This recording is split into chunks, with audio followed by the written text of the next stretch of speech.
Hello guys, just a quick video for you today. I was hoping to have finished the Avro Manchester conversion by today and have a video ready for you, but there are a few more tweaks and changes that I need to make to that before it's ready, so that will have to wait till next week. So what we're going to look at today is the Special Hobby 1/72nd scale Westland Whirlwind Fighter Bomber Mark I. And this is a slightly upgraded edition, as you can see on the box there, compared to their release a few years ago, and we'll see why when I open the box. So before I open the box, a quick bit of history on the Whirlwind. As you can see, it was a twin-engined fighter, developed in the 1930s and first flying in 1938. Two prototypes were built initially, and they were praised for being extremely fast and very heavily armed with 4 20mm cannons. As you can see from the images, it has a very smooth, clean appearance and slightly unusual as well compared to its contemporaries. Unfortunately, despite its speed and manoeuvrability, there were problems with the Peregrine engine development and slow production of the Whirlwind in general, and that meant that Spitfire production was prioritised, and the Whirlwind was ultimately withdrawn from service in 1943 after only 114 had been built, plus the 2 prototypes. However, before it was withdrawn from service, it was deployed in a number of roles, including ground attack and anti-E-boat missions. The Whirlwind's performance was particularly good at low altitude, and during one of these anti-E-boat missions it engaged and destroyed a number of Bf-109s. Now the version in this boxing, as you can see, is the Mark I fighter bomber variant. Some sources describe a Mark II version of the Whirlwind as a conversion to include the underwing bomb racks. Other sources simply describe these bomb racks as conversions of the Mark I and describe the Mark II as something completely different which was never built. Certainly Special Hobby seem to go with the latter description, as this is described as a Mark I Whirlwind, but it has those bomb racks. Unfortunately, there are no surviving Whirlwinds today. All remaining aircraft were scrapped post-war. In terms of model kits, the Westland Whirlwind has been released in a number of scales. In 1/72nd scale we have the Whirlwind Mark I cannon fighter from Special Hobby, which was released in 2010. This fighter bomber version was also released in 2010 and is the previous version of the one I have on my bench right now. Special Hobby reboxed the same kit again for this different Whirlwinds boxing, and this to me looks like a prototype version, I believe.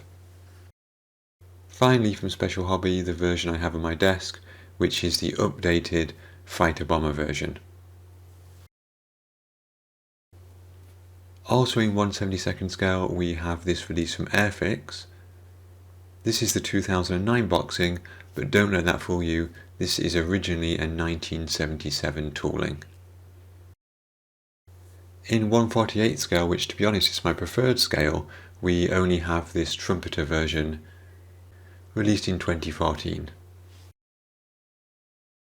We are back to Special Hobby for 1/32nd scale Whirlwinds.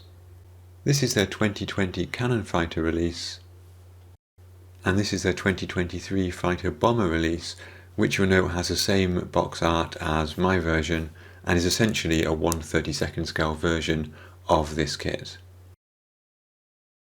Anyway, let's have a closer look at this boxing.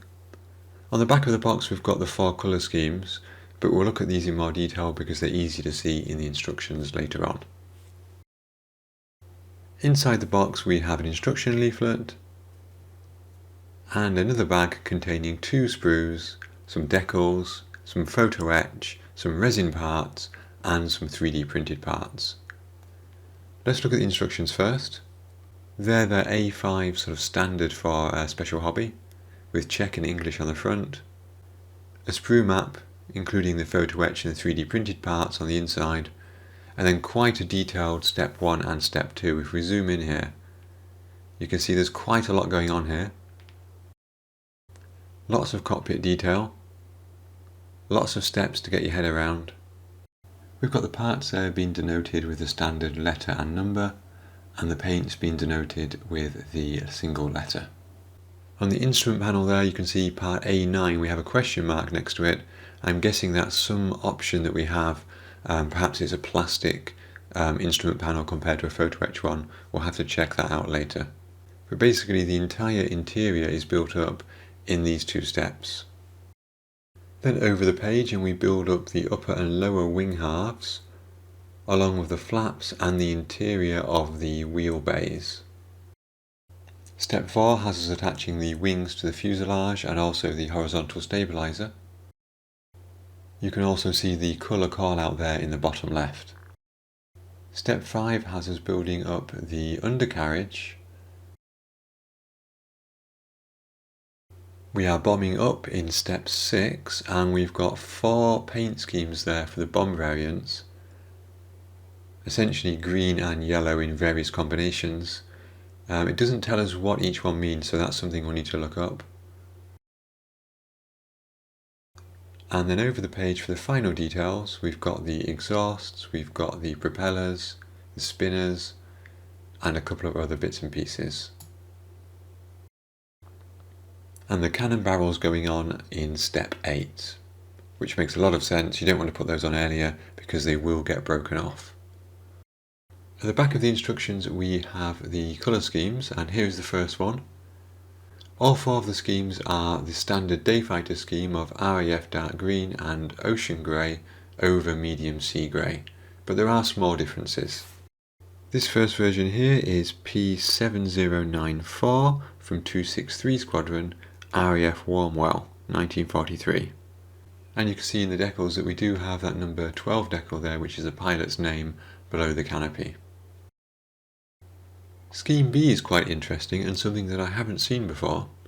So again we've got the Dayfighter scheme, but we have black and white stripes on this, but these are from 1943, so these are not D-Day invasion stripes. This is apparently for the Dieppe operation, and you can see it differs slightly from the D-Day stripes in that the black continues to the edge of the wing, and we also have a white nose. Scheme 3 is very similar again, although the instructions note that this is not ocean grey, it's mixed grey, so maybe a slightly different shade there of grey. This is Whirlwind P7102 from 137 Squadron, June 1942 to September 1943, and then 263 Squadron from then. This also has Comrades in Arms written below the cockpit. Finally, the D scheme is also described as RAF dark green and mixed grey. This aircraft served from 1941 with 137 Squadron until June 1943 when it was sent to 263 Squadron. So as you can see, 4 quite similar schemes there, with perhaps the exception of Camo Scheme B with those ID stripes. Finally, at the back of the instructions we get a couple of adverts. Firstly, for these 3D printed detail sets that Special Hobby offer.